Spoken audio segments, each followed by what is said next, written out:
Welcome to another Telltale Books video review. In this one, I'm continuing my Robert Silverberg track. I haven't done a whole lot of his yet. I'm only up to number 10 in this video. And it's a story titled No Future in This.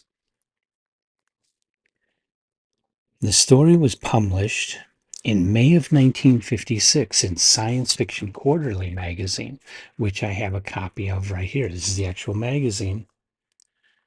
And the illustration is not for No Future in This, but the story is mentioned on the title under the name of by Robert Randall.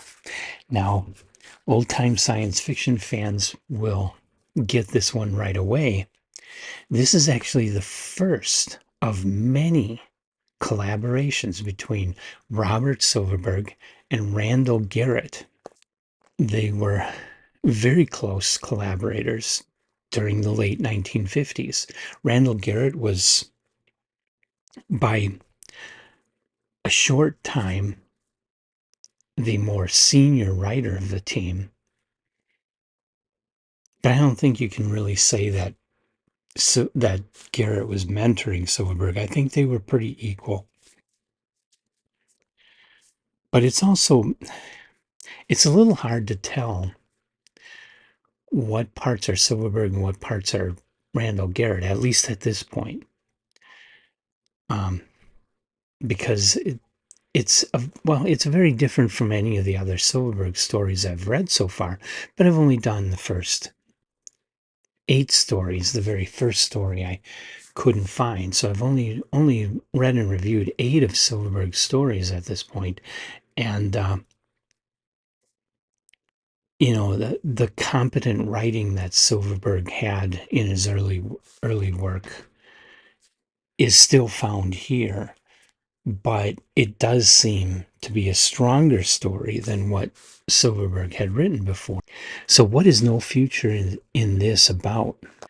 The blurb in the magazine at the beginning of the story says, "What was the meaning of the blurred and multiple images in the screen?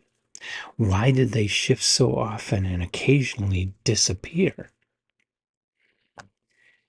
You have a very interesting character in this story named Father Sean Riley. He is an ordained priest, Catholic priest, but he's also an expert mathematician. And he's assigned to a military unit, almost like unit from Doctor Who. But this military unit does have a physicist named Dr. Treadwell, who's kind of in charge of a project to explore what is called the interspace effect that somebody else came up with, and try to develop that into an interstellar drive. So 2 of the scientists that are working on the project see something strange, and they think Father Sean Riley is the right person to call in to show what's going on. And so they get him into the room where the experiment is taking place. They have screens set up to show what the device they are using to go into this interspace effect. It has a camera that's then transmitting and displaying on the screens. And on the screen, they're seeing like these multiple images of the same people, all kind of ghostly, all in that room. And they have to figure out why. I don't want to spoil too much, but it does involve relativity, of course, and time dilation. And the story itself, though, goes beyond the engineering and the science to think about the philosophical argument between a determined future that we are not in control of and free will.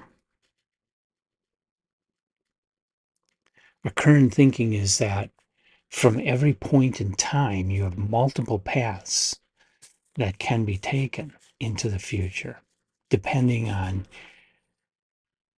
what events affect that future. And it's a lot more than just what you do that affects what path you go down. Okay, the outcome of the next election is going to affect the path that we all take. And our current view is that there are multiple possible outcomes, but only one will be the end result, which when you get something like this that's viewing through some kind of warp space and seeing people in a room that are not in that room right now, okay, you can guess this is about time viewing the future, but the future's viewing is not set because there are multiple possibilities depending on the free will actions of the people who enter the room. So you get both the more scientific idea of this interspace effect and a more metaphysical idea, which I don't know if this is the first example of such a thing in science fiction, but I know you didn't get too much of this in the 1940s. The 1950s are when authors started to get into more issues like metaphysics and religion and morality and things like that, and how it can become entwined in our science and technology and the decisions we make.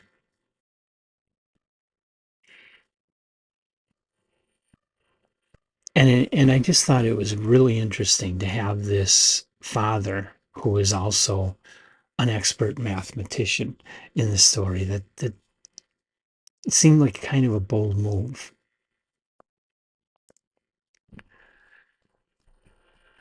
The the writing is good, but not great.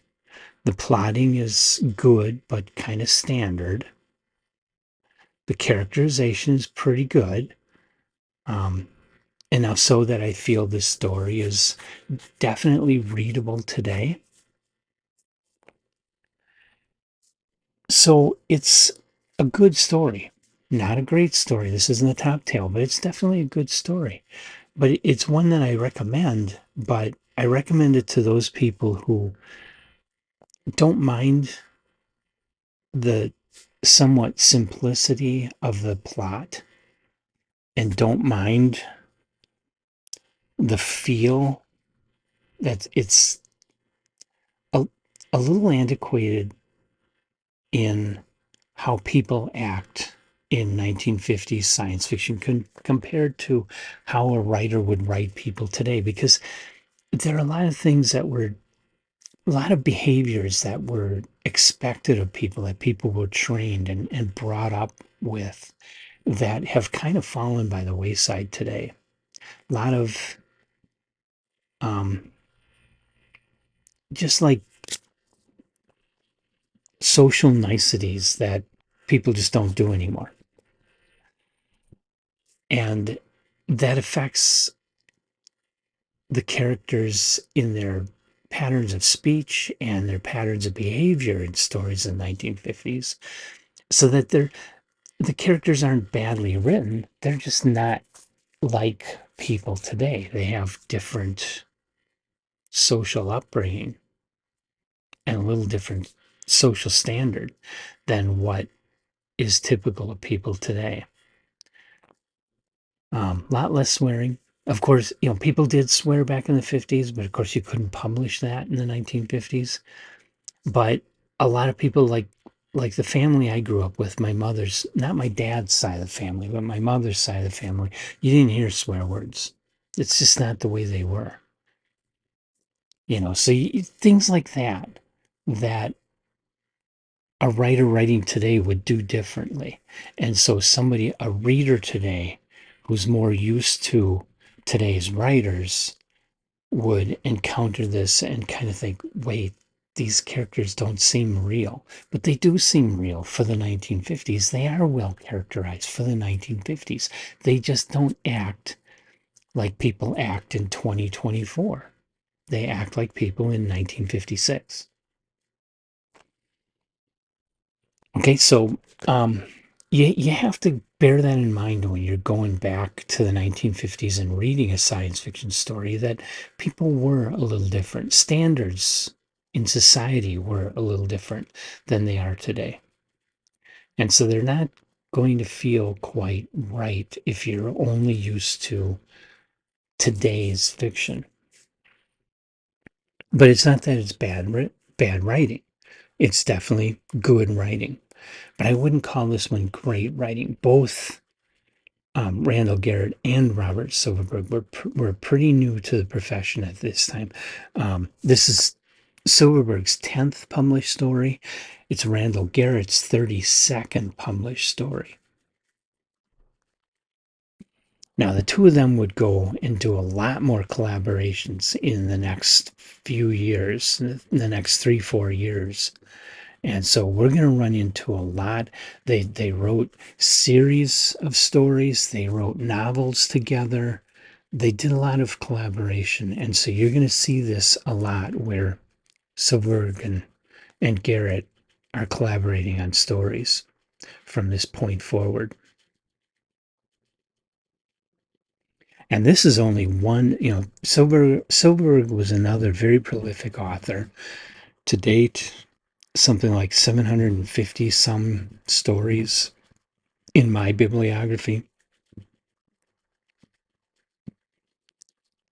And he was prolific. And so in May of 1956, he had 3 separate stories published in the magazines.